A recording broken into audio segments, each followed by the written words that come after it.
What's up, traders? One trade today on MTSI. Let's just get to it.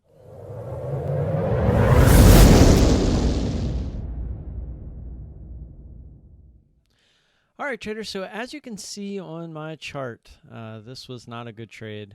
And just to jump into it, way too big. Way too big. Almost 50% of my account.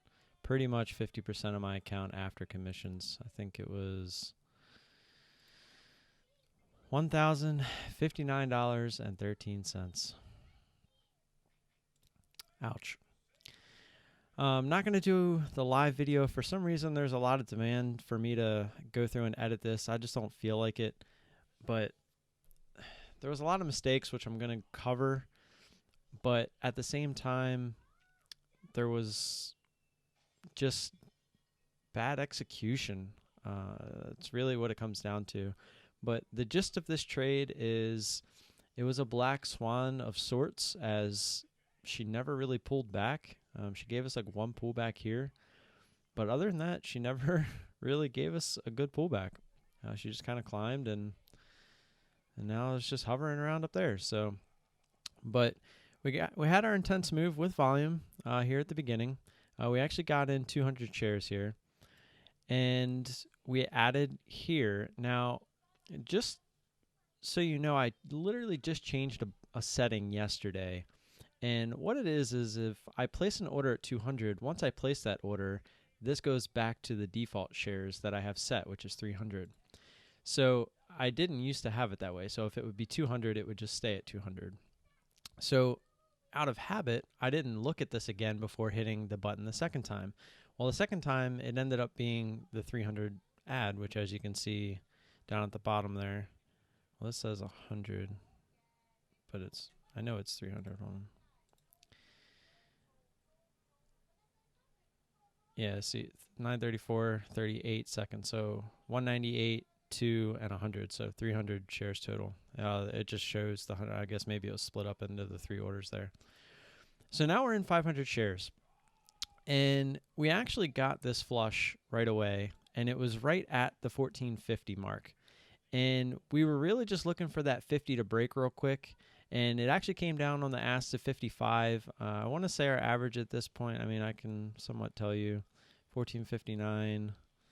The ad was 1482, so like 1470s, somewhere around there. Because remember, the 300 shares outweighs the 200 a little bit. So we were up like 20 cents on, or 15 cents, because the ask was up at 55 right here. We didn't take it. We were looking for that 50 to snap, and then we were going to take it.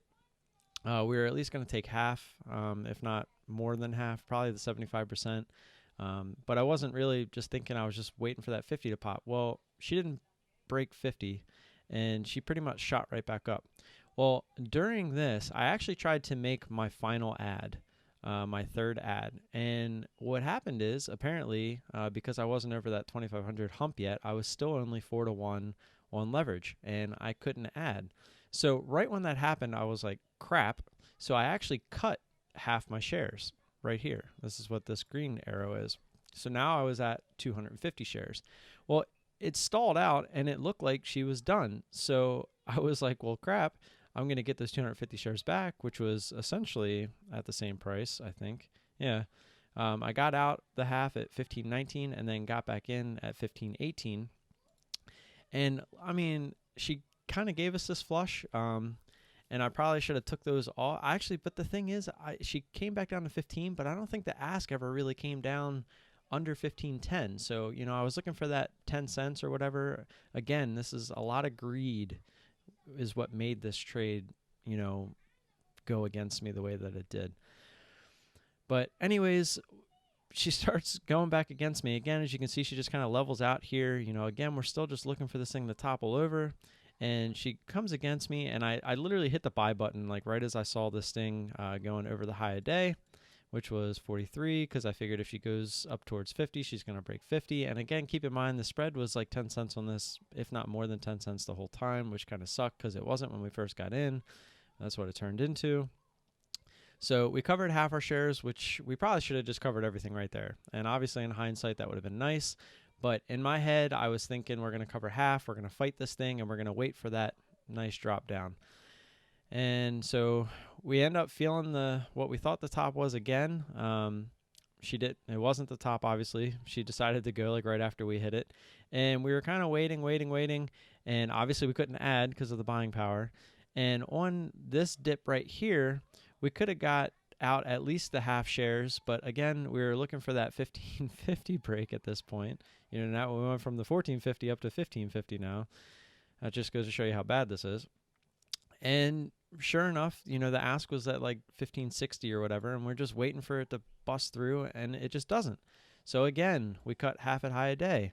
And again, we look to add where we thought the top was. So if you look at each one of my ads, you know how I like to try to add and then get rid of those shares, for 10 cents.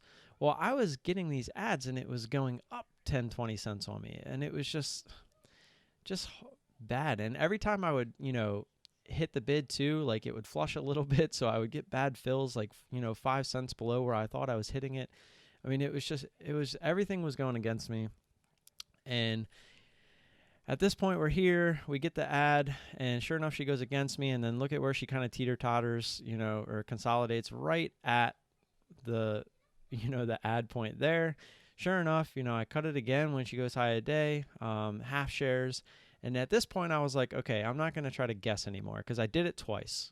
I tried to guess, and this time I'm just going to wait for confirmation that she's going to start going down.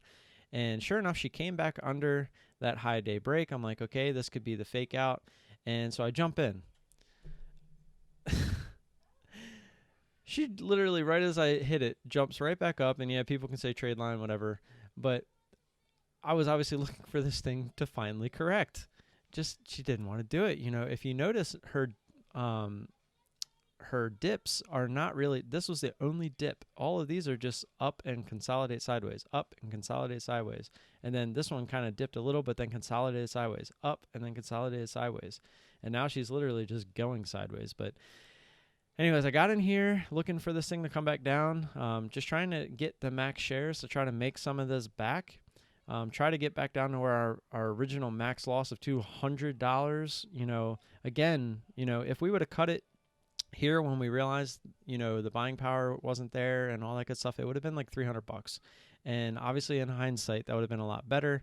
Obviously, if I cut it all right there, she would have dumped over and went to $12 or something stupid. But, obviously, I'm just kidding there. Obviously, we don't know what they're going to do. But so I got in here looking for this thing to, this whole time I'm like, I just want it to come back down to VWAP. Like in my head at this point, I'm like, well, I'm fighting. I'm trying to be Rocky Balboa here. I just want to get some of it back and have it come back down to VWAP. She starts going back up, and I think this one was, I don't know why I covered here. I think, yeah, the 50 break. Because I figured 50 was, that $50 type deal. I figured if she hit 50 and went over, once I saw the ask over 50, I figured she was going to try to go high day, which she did. It looks like she failed. So I got back in, which actually, this is one of the better cuts and adds that I had. I mean, obviously these cuts and adds were all good, as in I got my shares back at a higher price, but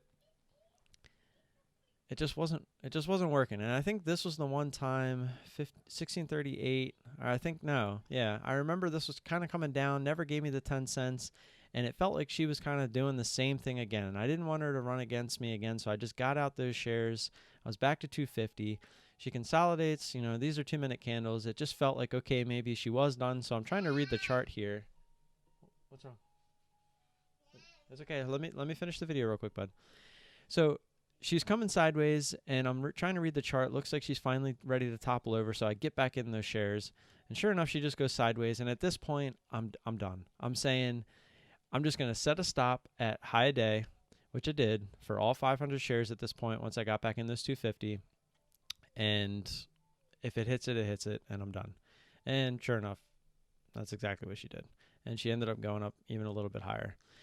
So, mistakes. First mistake, added 300 shares, didn't get out of any of those shares on this flush down towards 50.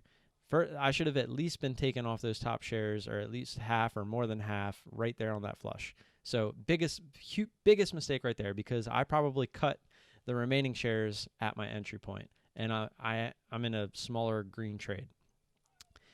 Second mistake, once I realized the buying power wasn't there, I should have just either cut the majority of the position, should have cut the whole position and just moved on, been done with it. All the other mistakes are just realizing that you don't fight. You just don't fight, because most of the time you try to fight, you're going to lose. It really is that simple. If you're fighting something, the odds are it's just going to keep doing the opposite of what you want it to do, because there's a reason you're fighting it in the first place. You shouldn't really, like, at when 2, 4, 6, 8, 10, 12, 14, 16, like, we'll just say like 20 minutes into the trade, if you can feel that she's obvious, like, especially after this dip and she went back up, this honestly should have been the real cut all point.